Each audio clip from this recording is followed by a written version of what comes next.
Football has seen some moments so wild they sound like movie scripts. From Maradona punching in a World Cup goal and calling it holy to Qatar being accused of buying the tournament before it even started, then there's the Spain and South Korea cheating scandal in 2002.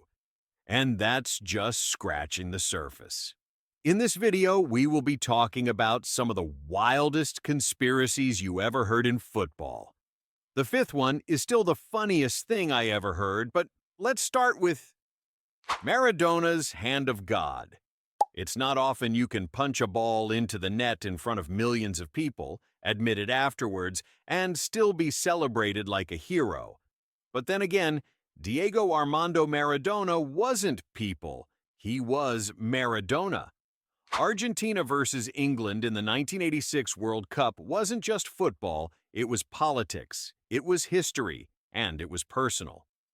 Early in the second half, Maradona jumped for a header against England's goalkeeper Peter Shilton. Except he didn't use his head, his left hand popped up, tapped the ball in, and somehow the referee bought it. Fans went mad and England complained, but Maradona later called it a little with the head of Maradona and a little with the hand of God. And the thing is, people actually went along with it. Argentina went on to win the tournament, and this moment became football folklore. It's one of those things that's so outrageous, you can't help but laugh. If VAR existed back then, that goal would have been wiped out in seconds. But without VAR, we got a piece of football history that's still argued about decades later. And speaking of global scandals with a bit more paperwork involved, Qatar buying the 2022 World Cup.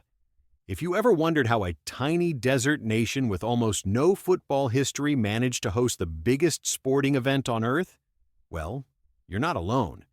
In 2010, FIFA announced that Qatar would host the 2022 World Cup, and you could almost hear the collective, "Wait, what?" from the football world. It wasn't just the fact that the tournament would be played in 50 degrees Celsius summer heat, which, by the way, they ended up moving to winter. It was the mountain of allegations that followed. Journalists uncovered claims of massive bribes to FIFA officials, lavish gifts, and political deals that made football merit feel like an afterthought. The U.S. Department of Justice even indicted several FIFA executives for corruption. Then there was the moral outrage, from migrant worker exploitation to questionable infrastructure spending and accusations that Qatar used its wealth to sports-wash its global image. Despite all this, the tournament went ahead, and to be fair, the football itself was incredible. But that didn't erase the feeling that this World Cup was built on money, influence, and backroom deals. 2002 World Cup refereeing in favor of South Korea. The 2002 World Cup should have been remembered as a celebration of Asia hosting the tournament for the first time. And it was, just not for the reasons FIFA would have liked. South Korea's run to the semifinals was historic, but if you ask Italy or Spain about it, they'll probably not agree with you. In the round of 16 against Italy, Francesco Totti was sent off for diving, even though replays showed contact. Then, in extra time, Damiano Tommasi scored a golden goal that was ruled offside. Except it wasn't. Fast forward to the quarter-final against Spain, and it got even weirder. Two legitimate Spanish goals were disallowed, one for a phantom foul, and the other because the ball allegedly crossed the byline when it clearly hadn't. Referees Byron Moreno and Gamal Al-Gandour became infamous, and conspiracy theories exploded. Was FIFA pushing for the co-hosts to go deep for ratings and atmosphere? Was it pressure from local organizers? No one could prove anything, but the sheer number of dodgy calls made it one of the most talked-about tournaments ever. And while referees in 2002 might have missed things, in 1998 something far stranger happened before a ball was even kicked. Ronaldo's mystery illness. Before the 1998 World Cup final, picture this. Brazil was in the World Cup final against France, and their best player, Ronaldo Nazário, is about to cement his status as the best striker in the world. Except hours before the game, news breaks that Ronaldo's not in the starting lineup. Then, just before kickoff, he's back in. It turns out Ronaldo had reportedly suffered a seizure the night before, so severe that teammate Roberto Carlos had to stop him from swallowing his tongue. The medical advice was clear: he shouldn't play. But then came the whispers that Nike, Brazil's main sponsor, allegedly pressured the coaching staff to put him on the pitch for the sake of the brand. The match itself was a disaster for Brazil. They lost 3-0 with Ronaldo looking like a shadow of himself. In the years since, players, coaches, and Ronaldo himself have given different versions of what happened, but no one fully agrees. Was it medical negligence, corporate pressure, or just bad luck? Whatever it was, it's still one of football's great what-ifs. And if you think shady decisions can only happen before games, the Champions League has a semi-final that says otherwise. Barcelona's Champions League referee favoritism. Mention Chelsea versus Barcelona 2009 to a Chelsea fan and watch their blood pressure rise. This wasn't just a controversial game. It was pure chaos. Chelsea was denied not one, not two, but at least 3 stonewall penalties in the second leg at Stamford Bridge. There were handballs, shirt pulls, you name it, but Norwegian referee Tom Henning Øvrebø somehow waved them all away. Barcelona, who had been down to 10 men, went on to score a last-minute equalizer through Andres Iniesta, knocking Chelsea out on away goals. Then theories immediately flew around that UEFA wanted Barcelona in the final, partly because the idea of Messi versus Ronaldo in Rome was a marketer's dream. Years later, Øvrebø admitted he made mistakes, but by then it was too late. For many, this match cemented the belief that certain big teams get the rub of the green when it matters most, which, funnily enough, leads perfectly into the modern conspiracy that keeps arguments alive every single weekend. The VAR agenda.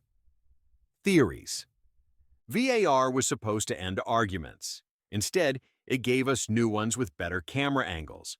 Every weekend, you can bet there's at least one fan base convinced that the VAR has a personal grudge against them.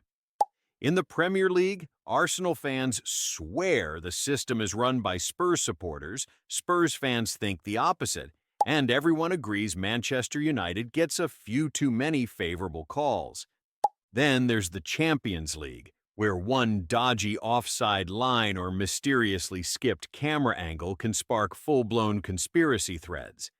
People claim referees use VAR selectively, and don't even get me started on the handball rule, which seems to change depending on whether the ball hits a defender in Burnley or Barcelona. The official line is that VAR is impartial and human error happens.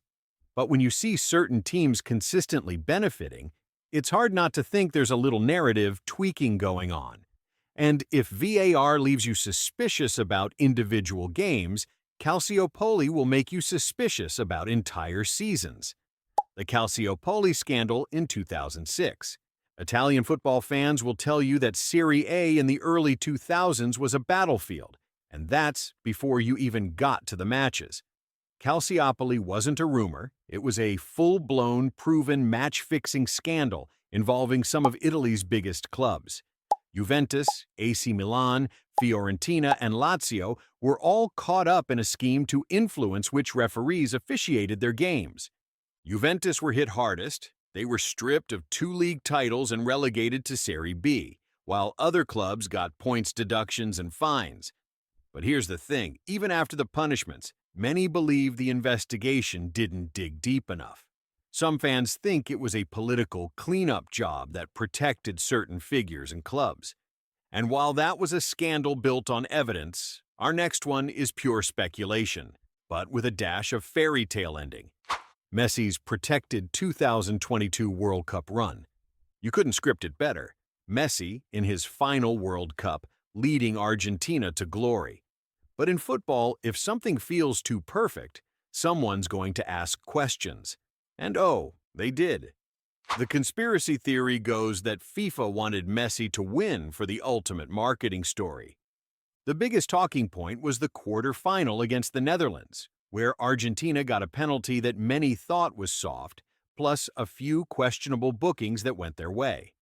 Then, in the final, France conceded an early penalty for a handball that fans are still debating. Combine that with Messi lifting the trophy in a traditional Qatari bisht for the perfect photo op, and people were convinced the whole thing was stage-managed. Of course, the counter-argument is that Argentina was just really good. But conspiracy theories don't need proof. They need patterns, and people found plenty to talk about. Argentina-Peru 6-0 in 1978. If you think goal difference drama is a modern thing, the 1978 World Cup would change that. So, Argentina was hosting the tournament and needed to beat Peru by at least 4 goals to reach the final, and they won 6-0. Simple, right?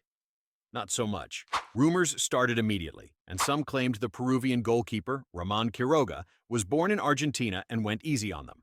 Others said the Argentine military dictatorship pressured Peru's government, offering food shipments in exchange for a little on-pitch generosity. There was even talk of intimidation behind closed doors.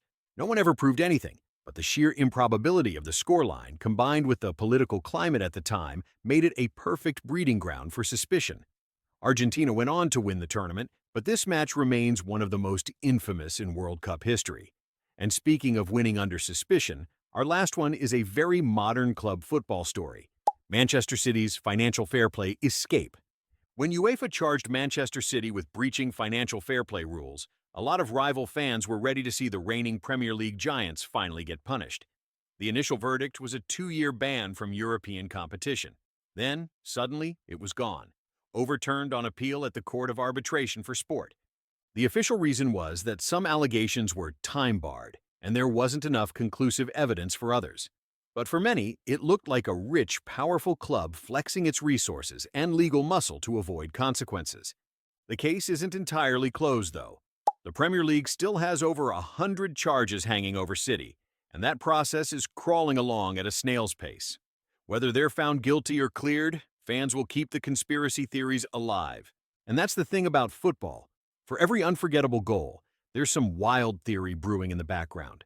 Some of these probably have a bit of truth, others are pure theories, but all of them remind us that football isn't just about what happens on the pitch. It's the chaos, the whispers, and the weird moments that keep us hooked.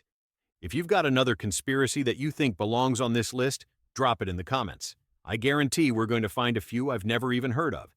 And if you enjoyed this trip down football's most suspicious rabbit holes, you know what to do. Hit that like button so we can keep digging up the ugliest secrets.